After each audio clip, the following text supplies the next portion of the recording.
Bismillahirrahmanirrahim. Assalamualaikum warahmatullahi wabarakatuh. Alhamdulillahi wa kafa wa sallallahu wasallam ala nabiyyina al-mustafa. Asyhadu an la ilaha illallah wahdahu la syarikalah wa asyhadu anna Muhammadan abduhu wa rasuluh. Ikhwani fiddin rahimani wa rahimakumullah. Alhamdulillah, ini karunia dari Allah Subhanahu wa taala yang Allah berikan kepada sebagian makhluk yang Dia ciptakan, ya, terkhusus pada kita hari ini, yang bisa bertransformasi dari sesuatu yang awalnya kecil. Alhamdulillah kita sudah sampai ya sebesar ini, ya, walaupun tidak besar-besar amat. Namun ada satu hal yang ingin saya sampaikan kepada teman-teman sekalian rahimani wa rahimakumullah, bahwasanya wadah yang kita bangun ini bukan hanya sekedar untuk gengsi-gengsian, tapi wadah yang kita bangun ini tujuannya adalah untuk ibadah, terkhusus orang-orang yang ada di dalam wadah, terkhusus kepada kita semua. Saya mau tanya sama antum, sudah berapa juz Al-Quran yang antum baca? Sudah berapa juz Al-Quran yang antum baca? Bukan hafal, baca.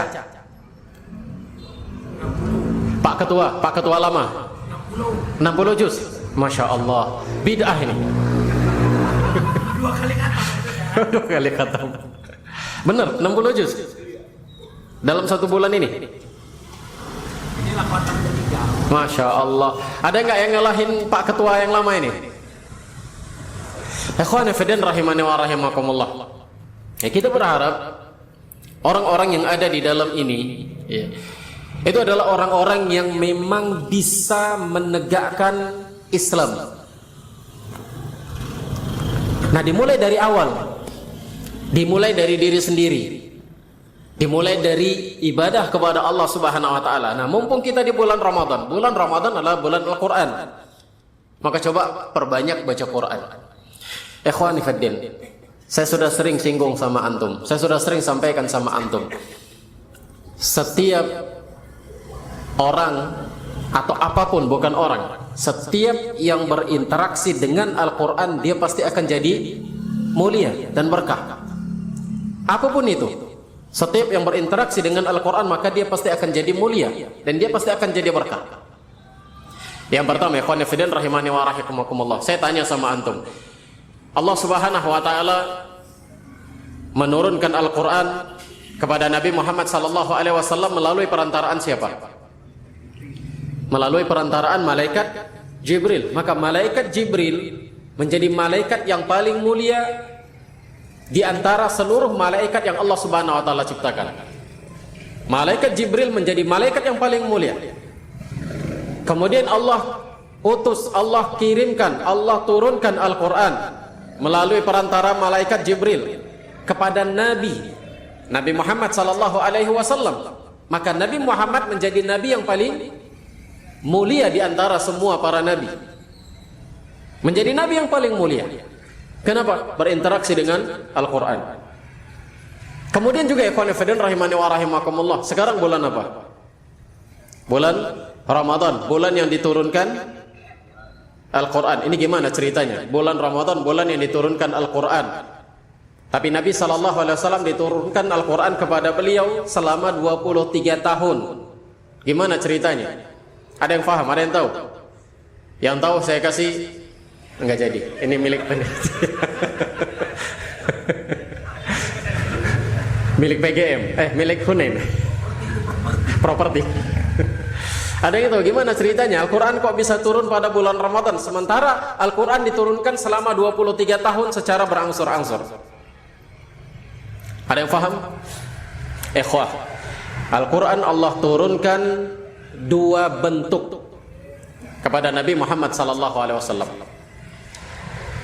Al-Quran Allah turunkan sekaligus 30 juz di bulan Ramadan, di malam Lailatul Qadar.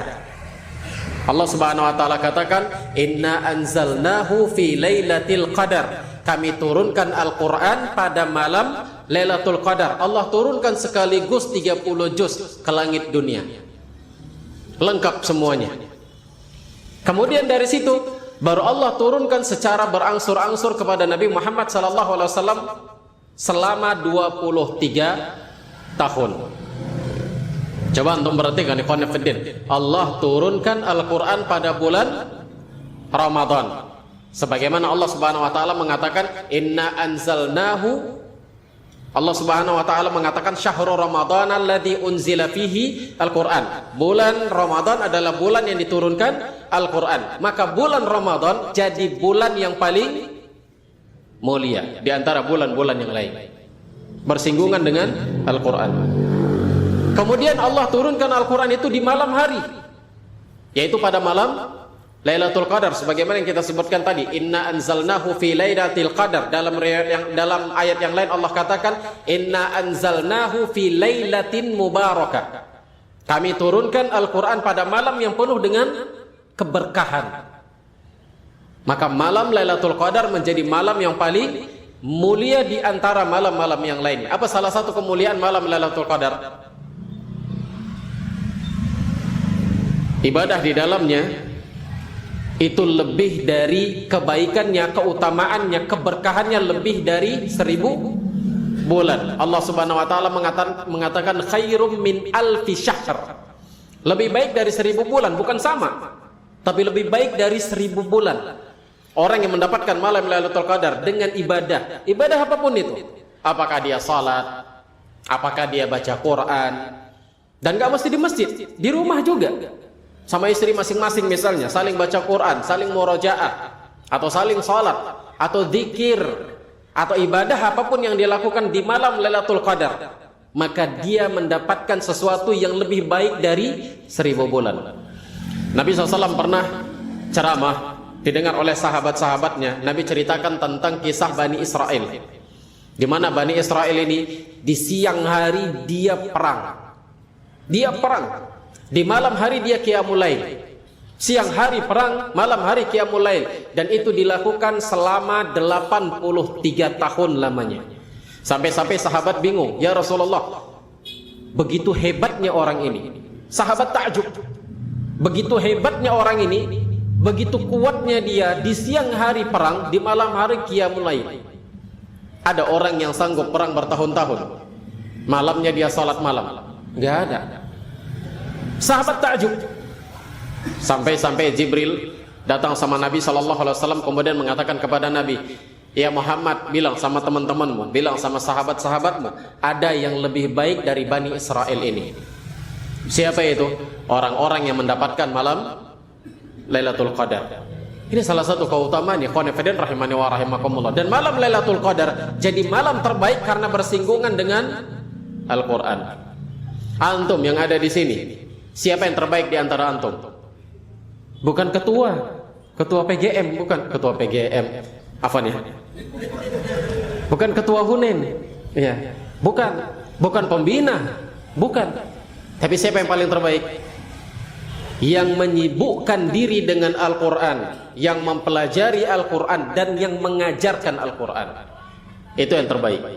Kenapa? Karena Nabi SAW mengatakan, "Khairukum man ta'allama al-Quran wa 'allamahu." Sebaik-baik kalian adalah orang yang belajar Al-Quran dan mengajarkan Al-Quran. Termasuk belajar Al-Quran ini, belajar tentang agama, belajar tentang syariat Islam, kemudian mengajarkan syariat Islam tersebut. Ini ikhwan fillah rahimani wa rahimakumullah. Maka di antara kita yang ada di sini, yang paling terbaik itu adalah orang yang menyibukkan diri dengan Al-Quran. Masya Allah, sudah ada yang khatam 3 juz. Ada yang bisa mengalahkan yang 3 juz? Coba, ikhwan fillah rahimani wa rahimakumullah. Ya. Kemudian juga ikhwan fillah, seorang anak yang sibuk dengan Al-Quran, mengamalkan Al-Quran, orang tuanya juga kecipratan kemuliaan. Orang tuanya juga mendapatkan keberkahan dari anak yang sibuk dengan Al-Quran. Apa kata Nabi SAW? Nabi SAW mengatakan, oh, seorang anak yang dia belajar, yang dia menyibukkan diri dengan Al-Quran, maka orang tuanya akan dipakaikan nanti di hari kiamat mahkota dari cahaya. Ya. Dalam riwayat yang lain disebutkan dipakaikan pakaian dari cahaya. Ini keutamaan orang-orang yang menyibukkan diri dengan Al-Quran. Bahkan yang meninggal saja, yang meninggal sedangkan dia selalu berinteraksi dengan Al-Quran, maka dia tetap menjadi yang paling mulia. Nabi SAW pernah dibawa jenazah. Kemudian Nabi disuruh untuk menyolatkan jenazah tersebut. Nabi SAW mengatakan, siapa di antara mereka yang paling banyak hafalan Qur'annya, yang paling faham tentang Al-Quran, yang paling mahir dengan Al-Quran? Sahabat mengatakan, si fulan ya Rasulullah. Maka apa kata Nabi SAW? Letakkan dia di depan, letakkan dia di dekat imam. Jadi Masya Allah, ikhwan fillah rahimani wa rahimakumullah, maka siapapun yang senantiasa berinteraksi dengan Al-Quran, dia pasti jadi yang mulia. Oleh karena itu ya wal ikhwah, kita yang ada di Yayasan Hunain Sahabat Indonesia ini, sibukkan dulu dengan Al-Quran. Adapun ini wadah, ya, ini wadah, dan ini tidak ada apa-apanya, tidak ada harganya kalau di dalam orang-orangnya tidak sibuk taat kepada Allah Subhanahu wa taala dan tidak sibuk menyibukkan diri dengan Al-Quran. Ya, oleh karena itu saya berharap kita semua, ya, saya ajak bukan hanya antum saja, tapi saya pribadi juga, kita yang ada di dalam Sahabat Hunain Sahabat Indonesia, lebih menyibukkan lagi dengan firman Allah Subhanahu wa taala. Ya. Terakhir saya mau tanya sama antum. Antum dalam satu hari ini buka WA sudah berapa kali? Sudah berapa kali buka WA? Nggak usah HP lah dulu, WA aja. Sudah berapa kali buka WA? Sudah berapa kali antum buka Facebook? Sudah berapa kali buka Instagram? Pertanyaan berikutnya, sudah berapa kali antum buka mushaf? Itulah kita ikhwan fillah rahimani wa rahimakumullah. Ada salah seorang mahasiswa yang bertanya kepada syekhnya, ya, di Saudi. Dia tanya, ya Syekh, bagaimana interaksi para salafuna as-saleh dengan Al-Quran? Jawaban Syekh itu apa? Jawaban Syekh tersebut, interaksi mereka dengan Al-Quran seperti interaksi kalian dengan handphone kalian. Ini ikhwan fillah rahimani wa rahimakumullah. Ya. Oleh karena itu kita berharap sama-sama yang ada di sini lebih sibukkan lagi dengan ibadahnya, bukan disibukkan dengan wadahnya. Mungkin hanya itu pesan yang ingin saya sampaikan kepada antum semua, ya, kepada kita yang ada di sini dan juga kepada semua kaum muslimin rahimani wa rahimakumullah. Mudah-mudahan ada manfaatnya sebagai motivasi bagi kita bersama. Aqulu qouli hadza wa astaghfirullah li wa lakum wa lisairil muslimin innahu huwal ghafurur rahim. Subhanakallahumma bihamdik asyhadu an la ilaha illa anta astaghfiruka wa atubu ilaik. Assalamualaikum warahmatullahi wabarakatuh.